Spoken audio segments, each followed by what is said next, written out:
Bonsoir à toutes et à tous, heureux de vous retrouver pour cette nouvelle édition de ce jeudi 4 septembre. Voici les principaux titres. Le président de la région somalienne du Galmudug visite le mémorial de la paix dans la région d'Arta.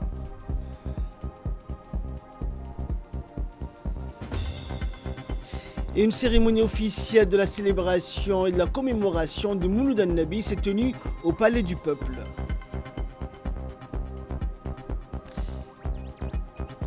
Et au Proche-Orient, à Gaza, Israël poursuit ses bombardements avec des avions et des robots piégés, faisant des morts et des blessés. Voilà pour les titres. Bonsoir à tous et excellente fête du Mouloud an-Nabi à toutes et à tous. Le président de la région somalienne du Galmudug, Ahmed Abdi Kariye, a effectué aujourd'hui une visite hautement symbolique au mémorial de la paix d'Arta. Il était accompagné pour cette occasion de plusieurs membres du gouvernement, dont le ministre de l'énergie, le ministre du budget, le ministre de l'Intérieur et le ministre de l'Éducation nationale. Situé dans la ville d'Arta, ce mémorial occupe une place particulière dans l'histoire récente de la Somalie et de la région. Il rappelle en effet la conférence de paix intersomalienne de 2000 organisée sous l'égide du président Ismaël Omar Guelleh, qui permit de jeter les bases d'un processus de réconciliation nationale après des années de guerre civile. Plus de 2000 délégués venus de toutes les régions somaliennes avaient alors pris part à ces assises historiques qui ont marqué une étape majeure pour la reconstruction de l'État somalien. En se rendant sur ce site, le président Ahmed Abdi Kariye a voulu rendre hommage à la mémoire collective et à l'engagement de Djibouti en faveur de la paix et de la stabilité en Somalie. Ce lieu est le symbole de l'unité et du dialogue entre Somaliens. C'est ici que l'espoir d'une Somalie réconciliée a pris forme, a-t-il souligné. Le mémorial d'Arta demeure aujourd'hui un haut lieu de mémoire et de fraternité, rappelant le rôle central joué par Djibouti dans la recherche d'une solution pacifique durable pour la Somalie. En présence du Premier ministre de la République de Djibouti, le président de la région somalienne de Galmudug, Ahmed Abdi, a pris part à un déjeuner officiel en son honneur ainsi qu'en celui de sa délégation. La réception s'est tenue au complexe hôtelier Sunny Hill d'Arta, offrant un cadre chaleureux et convivial à cette rencontre de haut niveau. Et dans une interview qu'il nous a accordée, le président de la région somalienne de Galmudug, Ahmed Abdi, a exprimé sa profonde gratitude au président de la République, Ismaël Omar Guelleh, à la première dame, ainsi qu'au gouvernement et au peuple djiboutien. Il a salué l'importance historique et symbolique du mémorial de la paix d'Arta, rappelant que ce lieu représente bien plus qu'un simple monument. Ahmed Abdi Kariye a également souligné le rôle constant de Djibouti dans la recherche de la paix et de la stabilité dans la région. La conférence d'Arta reste gravée dans la mémoire collective des Somaliens. Elle symbolise, a-t-il indiqué, l'espoir, la fraternité et la conviction que seule l'unité peut garantir un avenir meilleur pour notre nation. Nous remercions profondément le gouvernement et le peuple djiboutien pour son engagement sans faille, a-t-il ajouté. Et concernant la célébration ou les commémorations du Mouloud an-Nabi, ou la naissance de notre bien-aimé prophète Mohammed, paix, salut et bénédiction de Dieu soit sur lui, le ministre des Affaires musulmanes et des biens Warf, Moumin Hassan Barre, a présidé donc hier la cérémonie officielle de commémoration du Mouloud an-Nabi organisée par le Haut Conseil islamique au Palais du Peuple. À cette manifestation religieuse ont pris part de nombreux membres du gouvernement ainsi que le secrétaire exécutif du Haut Conseil islamique, des ulama et imams des mosquées.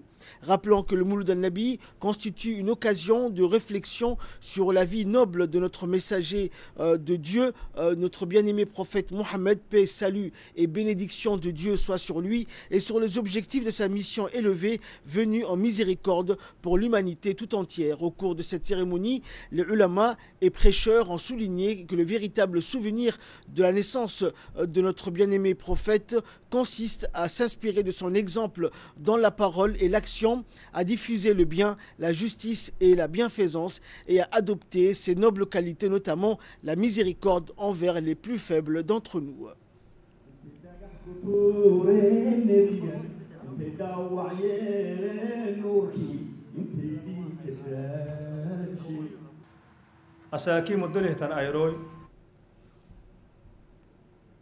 Et dans un mot prononcé à cette occasion, le secrétaire exécutif du Haut Conseil islamique, Cheikh Oki Qawrah, a prononcé un discours dans lequel il a souligné l'importance capitale du Mawlid, rappelant qu'il est une opportunité précieuse pour consolider les valeurs d'amour et de paix, renforcer la cohésion sociale et spirituelle et orienter la société vers le respect des valeurs religieuses élevées dans tous les aspects de la vie.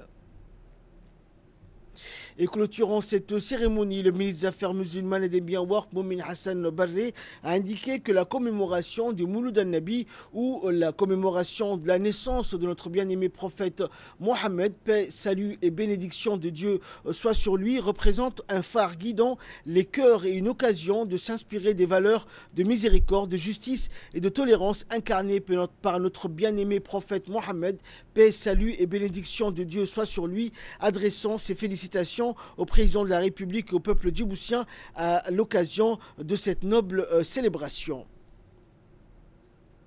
Et concernant la commémoration et les célébrations du Mouloud al-Nabi proprement dite, la République de Djibouti, à l'instar des autres pays arabes et musulmans du monde, a célébré hier soir cette fête.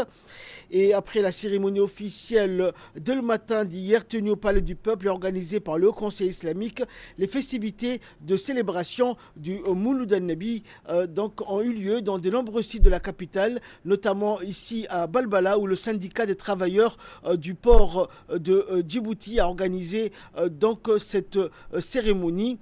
Et parmi les invités de marque de la soirée, le jeune Cheikh Bacha Hassan, lequel a vibré par ses prestations de chants religieux, hôtes et invités de la soirée.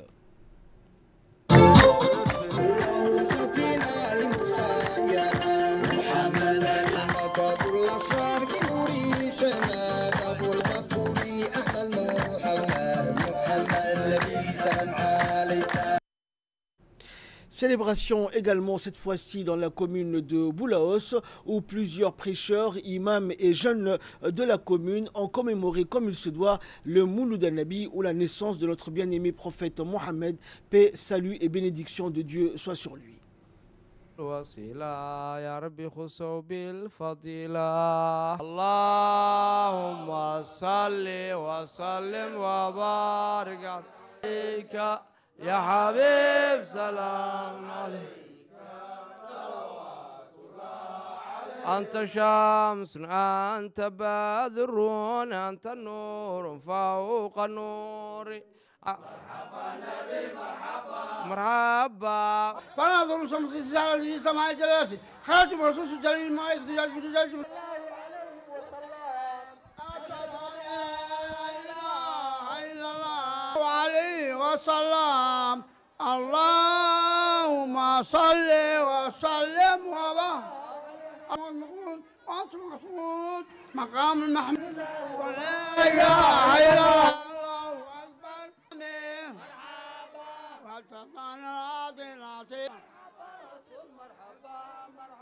ساعة قبض طلب الله ينتصر عن العالمين وصل إلى قاب قوسين صلون على النبي يا أيها الذين آمنوا صلوا عليه وسلموا السحايب ودنا التلاقي وقد جاء لنا من كل جبل والمناقب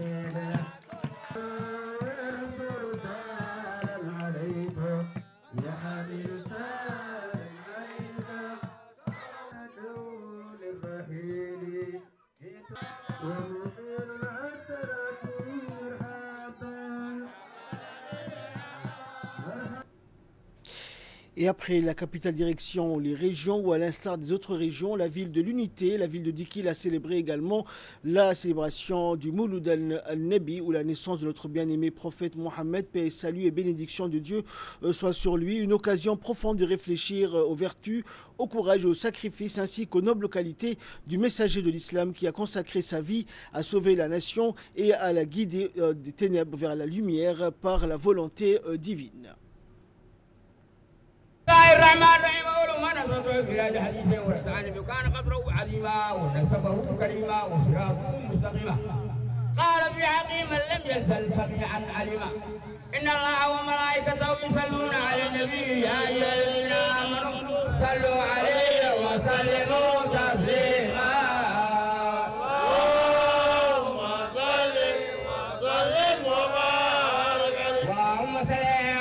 بارك عليه صلى الله وسلم على حديث والأنبار علم دافق واللسان قرآن الناس حبيبنا سيدنا عبد الله بن سيد العباس رضي الله عنه صلوات الله يا يا كريم وإلهي حمدك صلاة المبارك أيها الشهر يا موافق المنازل بالعشي والمغور يا نبي سلام عليك يا رسول سلام عليك رسول مرحبا مرحبا ارحمنا جميعا مرحبا وارحمنا سيدي مرحبا مرحبا نبي مرحبا مرحبا مرحبا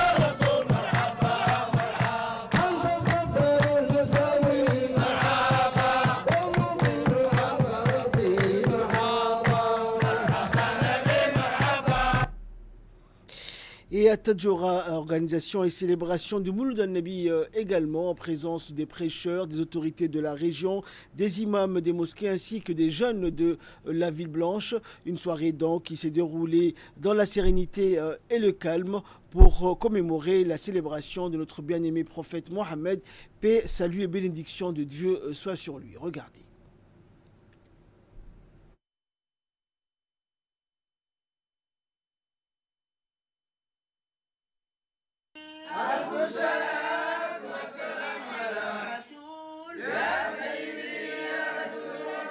ثم الصلاة على النبي وآله كل يوم مادي ومجدد رسول يا سيدي يا رسول الله بأسرهم ولد الحبيب ومثله لا يولد رسول يا سيدي يا رسول الله ألف السلام والسلام على النبي ألف السلام والسلام على رسول يا سيدي يا رسول الله.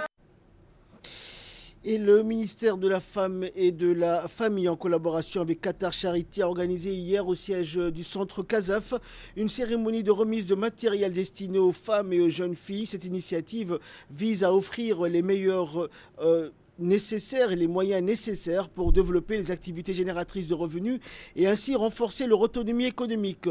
Financé par Qatar Charity, ce programme a pour objectif d'offrir aux femmes une seconde chance éducative à travers des cours d'alphabétisation.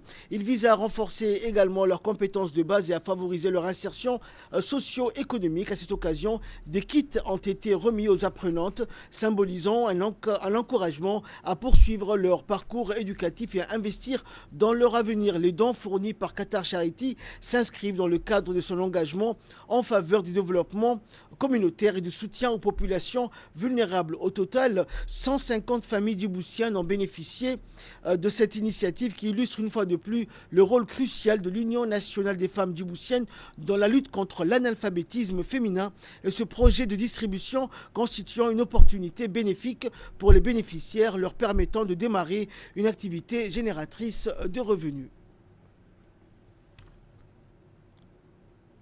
Suivant cette fois-ci, pour plus de précision, l'intervention de la secrétaire générale du ministère de la Femme et de la Famille.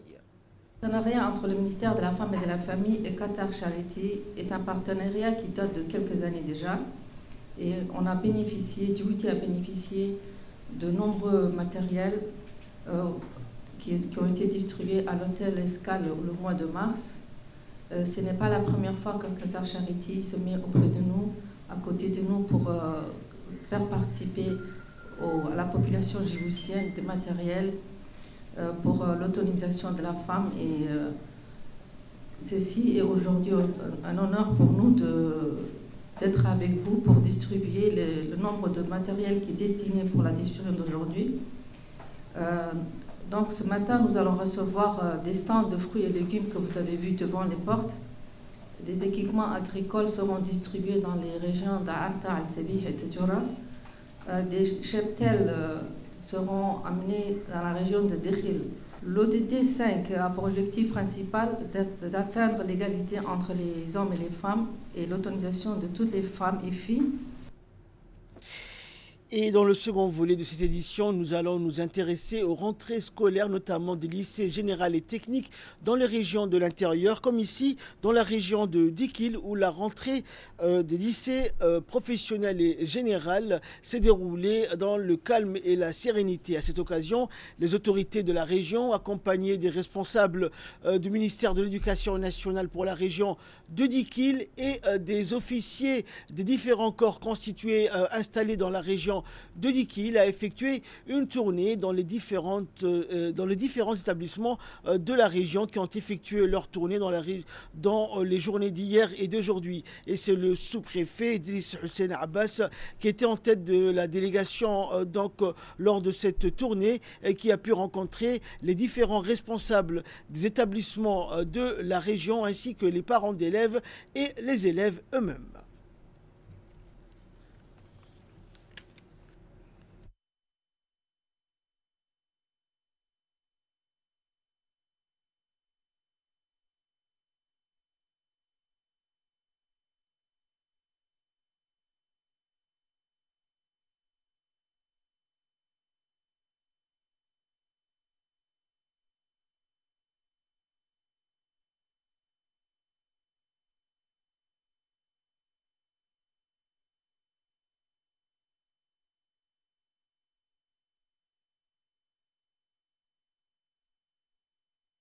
Ambiance similaire cette fois-ci dans la région d'Ali Sabieh où la rentrée scolaire pour cette nouvelle année 2025-2026 s'est déroulée dans le calme et la bonne humeur. Et les autorités de la région, la préfète adjointe Serida Assoué Waberi et le président du conseil régional Chalmaki Hassan, accompagnés des élus de la région, des responsables du ministère de l'Éducation ainsi que des responsables des différents établissements, a effectué une tournée dans les différents établissements ayant effectué la rentrée scolaire dans la région d'Ali Sabieh pour cette année 2025-2026.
Et concernant toujours la rentrée scolaire dans la République de Djibouti, après le sud direction le nord du pays, où à l'instar des autres régions, la rentrée des classes pour les établissements scolaires de la région de Tadjoura a eu lieu dans la journée d'hier. Au total, ce sont quelques 1200 lycéens qui ont repris le chemin de l'école dans les établissements comme le lycée d'enseignement général de Tadjoura, les lycées de Sagalou, de Randa, de Dora, le lycée technique de Tadjoura, ainsi que les établissements de Bouya et du Daï qui intègrent cette année le cycle secondaire grâce à l'ouverture de classes de seconde.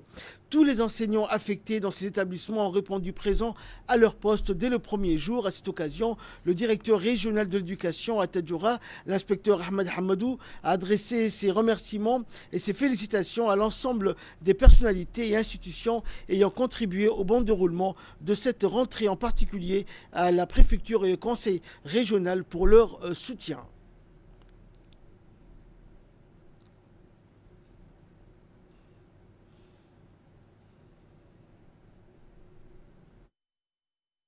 La célébration de la rentrée scolaire de l'enseignement secondaire. Les enseignants ont tous été présents, les parents d'élèves les élèves.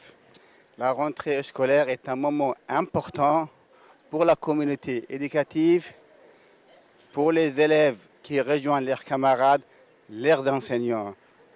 Il y a beaucoup de défis et des opportunités à relever pour cette année scolaire 2025-2026. Nous remercions les ministères de l'Éducation nationale, ici représentés par les directeurs régionaux et son staff, pour que cette rentrée scolaire se fasse dans les meilleures conditions. Je souhaite une excellente rentrée scolaire pour tous les enseignants, les équipes pédagogiques, les élèves, les parents d'élèves. On va travailler main dans la main pour que nos élèves aient un taux de réussite assez élevé. Et pour clore l'actualité nationale, enfin, toujours concernant la rentrée scolaire, cette fois-ci dans la région d'Obok, où les autorités de la région, comme le préfet de la région d'Obok, Moussa Aden Migane, et le vice-président du conseil régional, ont effectué donc une tournée dans les établissements scolaires de la ville d'Obok qui accueille cette année de milliers de jeunes élèves et étudiants pour cette rentrée scolaire 2025-2026.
Actualité régionale à présent, l'Éthiopie et le gouvernement éthiopien a lancé un important projet environnemental et de développement en collaboration avec le Programme des Nations Unies pour le développement et le Fonds pour l'environnement mondial afin de relever les défis liés à la déforestation et de promouvoir la durabilité du secteur clé du café. Le programme prévoit la restauration d'une dizaine de milliers d'hectares de forêts et de terres dégradées, la réhabilitation de vieilles plantations de café et la mise en terre de millions de plants locaux tout en introduisant des technologies modernes et réduisant ainsi la consommation de combustible et la pression sur les forêts. Actualité mondiale à présent, Israël poursuit ses bombardements sur Gaza avec des avions et des robots piégés faisant des milliers de centaines de blessés et dont de nombreux enfants. Dès l'aube, donc ce jeudi, l'occupation israélienne a ciblé plusieurs zones de la bande de Gaza faisant des morts et des blessés, tandis que les factions de la résistance palestinienne ont riposté à l'armée israélienne, diffusant des images montrant des attaques contre des véhicules à Jabalia dans le cadre des opérations battant de Moïse. Depuis le 7 octobre 2023, Israël poursuit ce que les observateurs décrivent comme un génocide à Gaza qui a fait au moins 63 746 morts palestiniens et des femmes et des enfants et 161 245 blessés dont la majorité sont des femmes et des enfants. Plus de 9 000 disparus, des centaines de milliers de déplacés et une famine qui a coûté la vie à 367 Palestiniens dont 131 enfants. Et enfin, l'Union européenne consacre 68 milliards de dollars à l'Afrique entre 2028 et 2034 pour le développement et la gestion des migrations. Ces fonds visent à soutenir des projets de développement durable, de lutte contre la pauvreté, de sécurité alimentaire, de santé et d'éducation, ainsi qu'à promouvoir la paix, la stabilité et la reconstruction post-conflit, la lutte contre le changement climatique et la protection de la biodiversité. Ils concerneront également des secteurs stratégiques comme l'énergie, le numérique, les transports et la recherche scientifique. C'est ainsi que prend fin cette édition. Merci à vous de nous avoir suivis. Excellente fête de Mouloud An-Nabi à toutes et à tous et excellente soirée.